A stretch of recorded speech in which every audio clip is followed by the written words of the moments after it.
Melati kuntum tumbuh melata, sayang merbah di pohon cemara. Assalamualaikum, mulanya kata, saya sembah pembuka bicara. Di hujung sebuah kampung tinggal seorang pemuda bernama Ladin. Dia tinggal bersama dengan ibu yang telah tua setelah kematian ayahnya. Ladin tidak pernah bermain dengan kawan-kawan seusianya. Dia lebih suka tinggal di rumah dan tidur sepanjang hari. Ladin seorang yang berat tulang. Setiap pagi apabila Ladin bangkit daripada tidur, dia akan mencari sarapan di dapur. Kebiasaannya, Mak Kia akan menyediakan sarapan untuk Ladin. Tetapi tidak pada hari itu. Apabila Ladin mendapati tiada makanan di dapur, dia terus saja menyambung tidurnya sehingga ke petang. Setelah petang, ibunya pulang dari bekerja, barulah Ladin akan bangkit daripada tidurnya untuk makan makanan yang dibeli oleh ibunya. Selesai makan, Ladin kekenyangan dan berehat di anjung rumah tanpa melakukan apa-apa kerja. Mak Kia jugalah yang mengangkat kayu api dan mengangkut air untuk diisi ke dalam tempayan di dapur rumahnya. Mak Kia selalu menegur dan menasihati Ladin supaya berubah. Namun, nasihat itu bagai mencurah air ke daun keladi, sedikit pun tidak merubah sikap Ladin. Pada malam itu, selesai memasak, Mak Kia duduk di serambi rumah memikirkan nasib Ladin. Sedang Mak Kia berfikir, dia terlelap. Dalam lenanya itu, Mak Kia didatangi oleh seorang lelaki tua. Lelaki tersebut membawa seekor ayam jantan kepada Mak Kia dan meminta supaya Mak Kia meletakkan di hujung kepala tempat tidur Ladin. Lelaki ini juga berpesan supaya memberitahu Ladin bahawa ayam itu sangat bertuah. Kononnya, apabila ayam itu berkokok, bermakna ada banyak emas di belakang rumah. Pada keesokan pagi, Mak Kia pergi ke pekan menjual sayur-sayuran.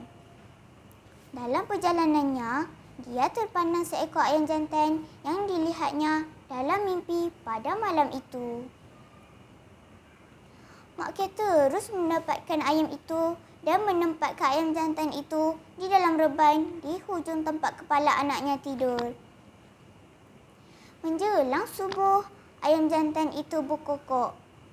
Kokokan ayam tersebut menimbulkan kemarahan Ladin dan dia meminta ibu menyembelih ayam tersebut.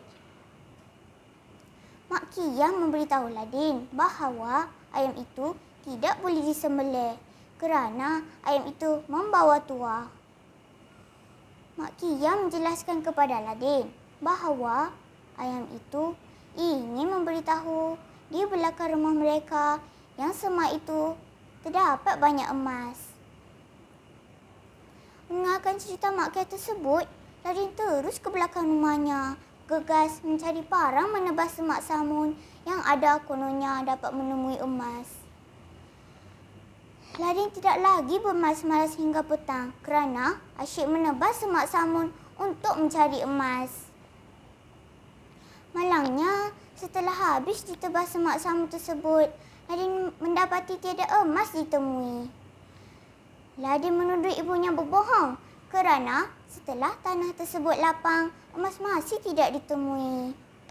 Namun begitu, Mak Kia terus menyuruh Ladin supaya mencangkul tanah itu pula. Setelah dicangkul, Ladin masih tidak menemui emas. Dia merasakan kenyanya hanya sia-sia sahaja. Kamu tidak melakukan kerja yang sia-sia. Kamu akan temui emas jika kamu menanam keledek, ubi dan apa saja tanaman, kata Mak Kia. Ladin meragui kata-kata ibunya, namun dia melakukan juga apa yang disuruh ibunya. Ladin mula menanam pelbagai jenis tanaman mengikut kata-kata ibunya. Beberapa bulan kemudian, tanaman itu membesar dan mula mengeluarkan hasil. Ladin bertanya kepada Mak Kia, "Mengapakah masih tidak menemui emas setelah semua kata-kata ibunya dituruti?" Mak Kia hanya tersenyum dan mengatakan pokok itu akan menghasilkan emas bila Ladin petik dan jual sayur-sayur tersebut. Duit yang diperoleh dari hasil jualan Mak Kia menyuruh Ladin membeli emas. Maka, dapatlah Ladin emas tersebut. Ladin menggaru-garu kepalanya. Sedarlah Ladin akan kata-kata ibunya itu. Emas hanya akan diperoleh jika berusaha keras. Sejak itu, Ladin mula gigih berusaha. Dia tidak malas lagi. Malah, kokokan ayam jantan itulah saban pagi mengejutkannya daripada tidur. "Tua ayam jantan ibu," kata Ladin memandang ke arah kebunnya yang mula mengeluarkan hasil.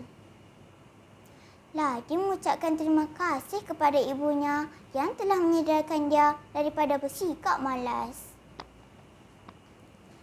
Kawan-kawan, pengajaran daripada cerita ini ialah: pertama, sebagai seorang anak, kita mestilah sentiasa mendengar nasihat kedua ibu bapa kita kerana nasihat mereka adalah untuk kebaikan kita.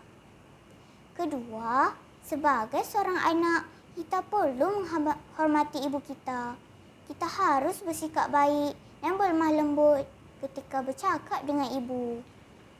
Ketiga, kita mestilah berusaha dengan gigih dan menanam keazaman yang tinggi untuk mencapai kejayaan kerana tiada kejayaan tanpa usaha yang bersungguh-sungguh. Keempat, sikap malas itu bukanlah sesuatu yang tidak boleh diubah. Janganlah kita berusaha dalam melakukan sesuatu kerja. Sekian dahulu cerita saya kali ini. Terima kasih.